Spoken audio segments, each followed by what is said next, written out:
trying to get that off without scratching the deck anymore. Seems to be working. If we'd have pulled it up with that lifting strap, it'd have just tweaked it on the deck again, wouldn't it?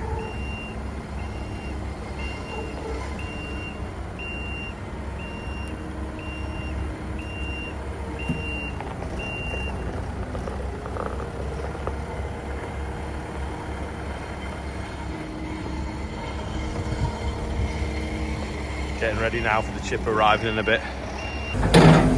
Before we put the grab on, Dave's just gonna re-profile the yard. We got a grant to re-concrete this, but we just haven't had the time to do it really, because it's gonna make a bit of a mess as we do it. We're just gonna fill that hole in now for when it rains later, so it don't fill with water again. When we've been unloading straw, it's always been a bit wobbly. I think Charlotte stood in the doorway telling him off.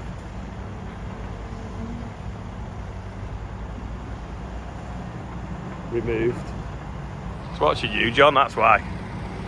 It's chaos this morning with Digger's just doing that, then he's putting a grab on. The grab's there when we lifted it off, can't see behind the rake. And then some wheat seeds turned up, 36 bags of it. Which is a bit annoying because I wanted it in ton bags and I forgot to say, so it's coming half ton bags, which means it's twice the handling. It's all happening now, rural crime tier here.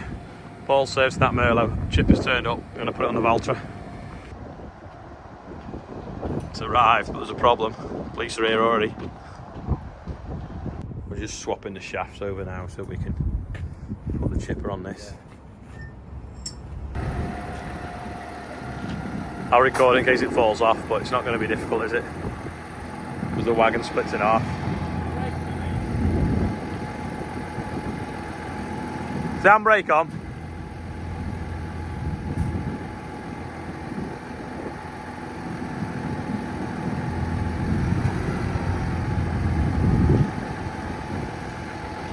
Got it. We just had to go and get some air fittings because it's on palm couplers.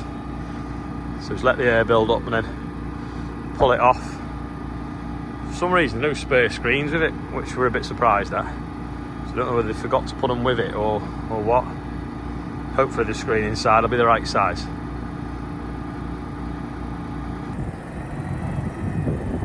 That's it, the first time we tried to pull it off, the brakes were on.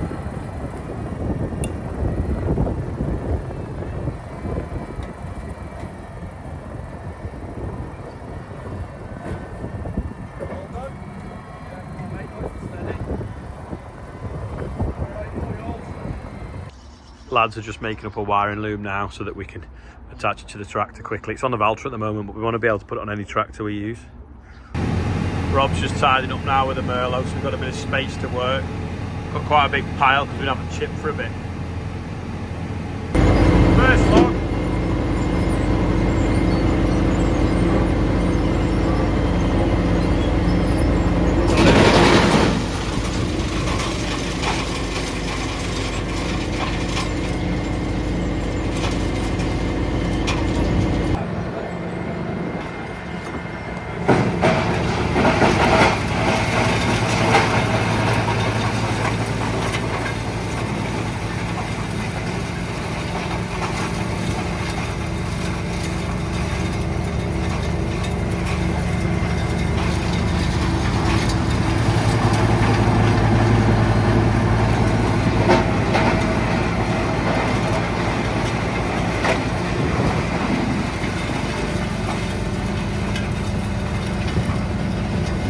To be making a chip small enough anyway.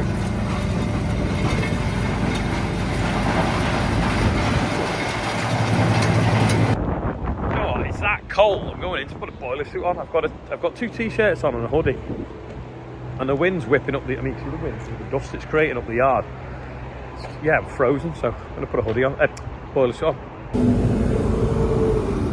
Just looking how the blades are held in.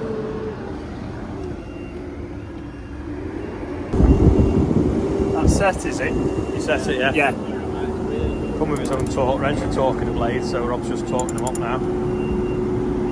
Just took one apart just to see how it works.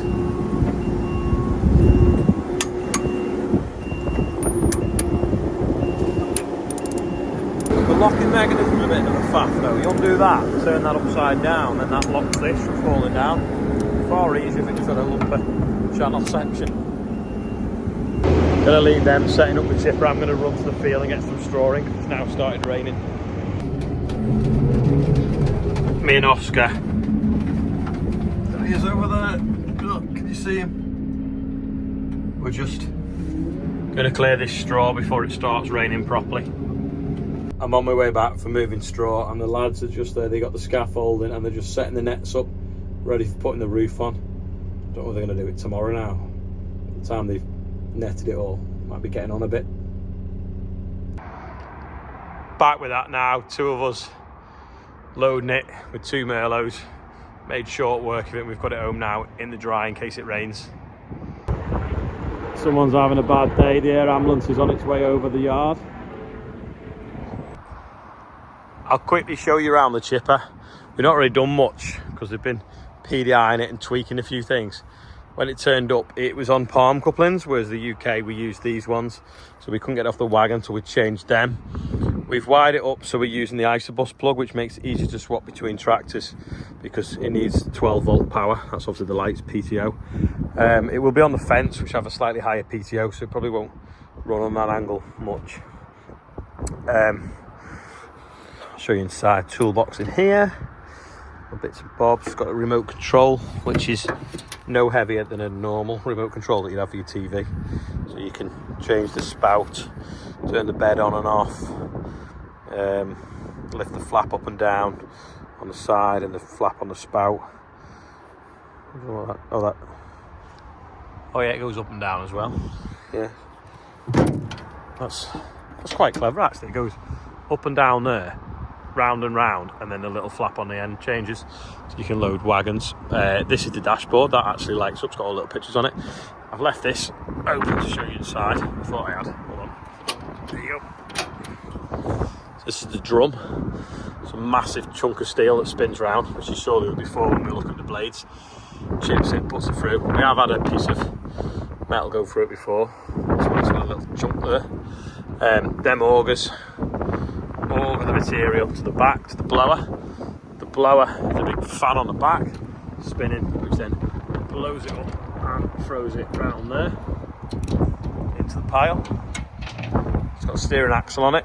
It doesn't really need a steering axle because we won't use it that much going in narrow yards or spaces, but it's got one nonetheless. That's what that little ram's for there. Little 2 rams. Even got a plate actually, so you can put a drawbar on. I presume that must be something to do with the wires. It's fancy stainless in it. Little marks in it. In here, pretty simple. You can see all the valve blocks in one go. Got a little stay there actually, just put the stay up so I can see what I'm doing. Yeah, valve block in a row there. Big oil tank here. I've written on because that's how you change how you open the top to change the blades. Yeah, all in a row, nice and easy. Box of tricks there. Don't know what's in there. Hopefully we'll never need to know. This is a torque wrench it come with for setting the tension. There's also a wiring loom as well that you can plug in to here, I think, and then on these to check them if ever you want to check them. Oil cooler there as well at the back. Lights, to be fair, the lights look a bit vulnerable. If your log was to hit them or you to back up too far into a pile, it'd be better they sat in a bit more or some sort of mesh around them perhaps. Bed obviously falls up and down to go down the road to make it a bit easier. Mudguard's got them chains on so when you back up they don't get pulled off by the tyres. It's on Alliance tyres. What make are they? They all have numbers on them, don't they? Oh, A380. That's an Airbus, isn't it? Don't actually know what that does. Rob does. I wasn't around when they were doing the lessons on it. That's for keeping the spare baskets with it, different cages. Hydraulic jack, swivel hitch, shiny paint, hopefully we'll get it going tomorrow. Just got just an auger in there that's just catching slightly, making a bit of a rattle, so we're going to adjust that in the morning, and hopefully we'll fire some through. I don't think Dave that drives the digger knows about tomorrow, so we might just have a play ourselves if it's raining. That's a little latch actually, looks like a garage door opener. That's to, you lift that up and it clicks it in, it stops it falling down the road. That's a big chunk of steel as well, it's pretty heavy made. In here, dead simple really. PCO drives in, drives this big belt here, only 1, 2, 3, 4, 5, 6, 7, 8 V's on it. In fact it's 3 pairs, isn't it? It's a 4, a 2 and a 3, is it? Yeah, shear bolted counter knife, so if it hits something hard, these bolts can shear and that counter knife can drop down, which is basically, it's spinning inside there and it's shearing itself across this bar like a pair of scissors, and one leg of the scissors can drop down out the way. These 2 hydraulic motors drive the augers in there. That does the belt tension, simple enough to adjust. Just a big spanner on that. Banks of grease nipples all over it as well. That's fiberglass as well, so it won't rust, but probably won't dent either. You can probably smash it easier than steel, but at least if something hit it, it won't end up with little dents in it like that one's got. Yeah, that's about it. We'll see how we get on tomorrow. I don't know Valtra, didn't even murmur. The mass in that rotor though is huge, so that's obviously why. But yeah, we'll have a proper play tomorrow. Haven't really had any rain today. It's been really windy. It's been in the air and we've had spitting and stuff. But if you look at the yard, it's dry. I think other people have had more than us. And Morgan on his way this morning went through rain. In fact, Morgan on his way yesterday morning went through rain as well. But we've escaped it. We might get some more skyfall cut tomorrow. John did cut a headland before on his way back from Pills, so that needs a trailer full round there to go in the dryer. We'll put that in the morning. It was probably the worst field that we've got, so not got high hopes for the yield, especially off that one, but hopefully the rest of them, when we get into it a bit thicker, we'll do a bit better. But he's done a wet headland on a wet field. Quad tracks back. Morgan this morning finished off at Rainhill. I think, did he say he's worked all that ground and it used 490 litres of fuel, but it was 100 acres, so it's not too bad, is it really? I don't think. Anyway, I'm going to quickly do the birthdays. This is today's quiz question. What is that switch for? If you think you know, let me know in the comments. Only a few today, so I'll make it quick for those that fast forward. We've got Grant Mitchell, 67. I think he was in New Zealand. Phil Lane's on there. Rupert O'Connell. Lynn Jeffries is 50. Brian Brady is on there. Dan Williams is 40. And Charlie Scott is 3 on, I think on Saturday maybe. Anyway, £74,286 now raised for the air ambulance which flew over before. The day has just completely disappeared on me. Obviously, with the chipper people, learning about that, moving some straw. It's better, isn't it? What else has happened today? I don't know. It's just, oh yeah, the rural police crime team came this morning, so we're chatting to them for quite a bit as well. It hasn't rained like we thought it was, so that's good. But yeah, don't feel like I've done much today. Anyway, gonna end the video now. Thanks for watching, and I'll see you tomorrow.